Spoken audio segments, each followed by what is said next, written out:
I'm here with CLAUS PETERSEN, General Manager of Holmenkollen Park Hotel.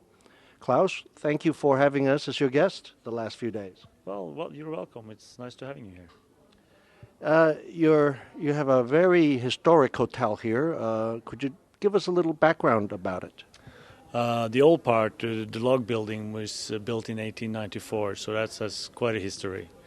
And then in 1982, when the World Skiing Championship for cross-country skiing was in Oslo, the Vestor Hotel was built to accommodate that championship. How many rooms do you have? Today we have 222 guest rooms. And you're busiest during which time of the year? Well, we're actually quite busy most of the year, except for July, which is our low period during the year.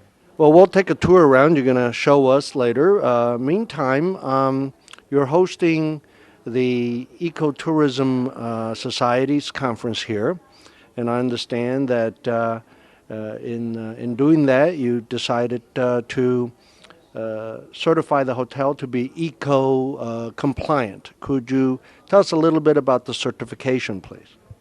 Yes, we decided last fall that we would get certified for being eco-friendly. So what we had to do was we had a consultant helping us doing that. We needed to look at our energy use, among other things, the recycling of our garbage, which was important, and we needed to find ecological food to serve our guests, which is we had to do for the certification. Did you have to change anything with the insulation or water pipes or anything else? No, we didn't. What we had to do is change some of our routines, and by doing that, we actually saved a lot of money. We would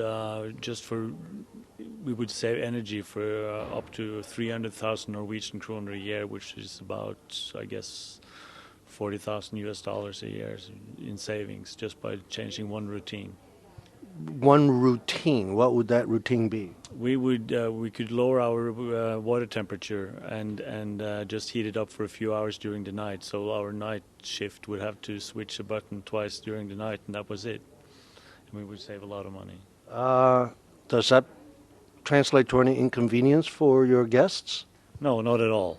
So it's but by law we have to for a period of time during each day our hot water needs to reach a certain degree to make sure that we kill all kinds of bacteria. So my God! So that's just an idea.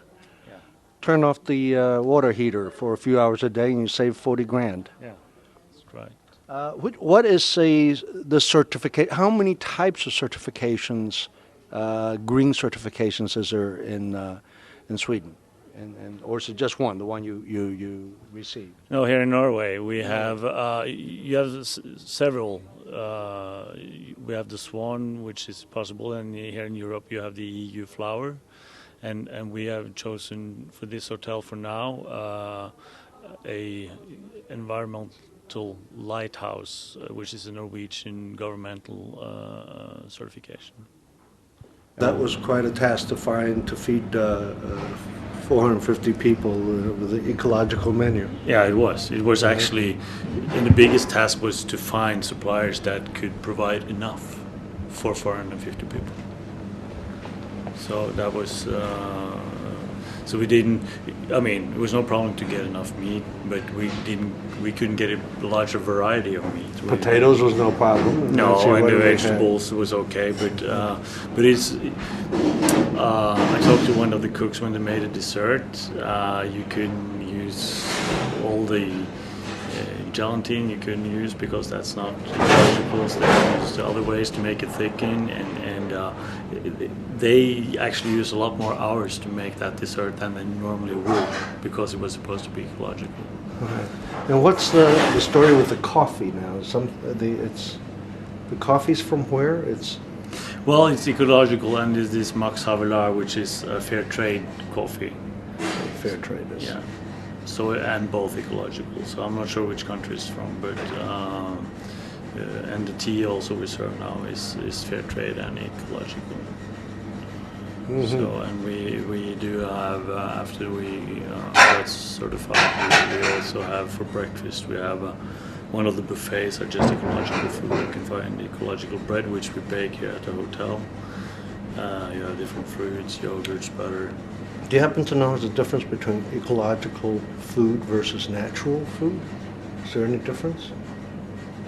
Well, you can't in the use... U.S., we talk about natural food, it's a big thing. Okay, maybe that's the same thing, Maybe but it's you can't use any artificial fertilizers. They're all chemicals, right. exactly. And if a normal farm would, I think, spend 4 or 5 years before not using any before it dissipates. Exactly. Or the So prior use it's of it. it's really a long process and probably quite expensive for the farmer to go through that 4 or 5 years.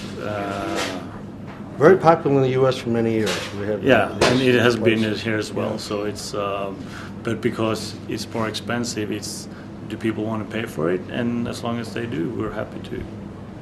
But and I mean, there is a reason. I mean, an ecological carrot lasts for 3-4 days in the fridge, and while if you go and buy a regular carrot, it just sits there for 3 weeks and nothing happens. It's still fresh, so it makes you wonder what we eat.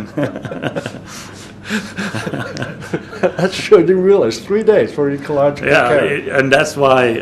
I mean, that's probably 150 years ago when they started. I have to try one. I wonder if the taste is much different. Actually, the ecological carrot tastes a lot better. It's a lot sweeter than a regular carrot, which is not.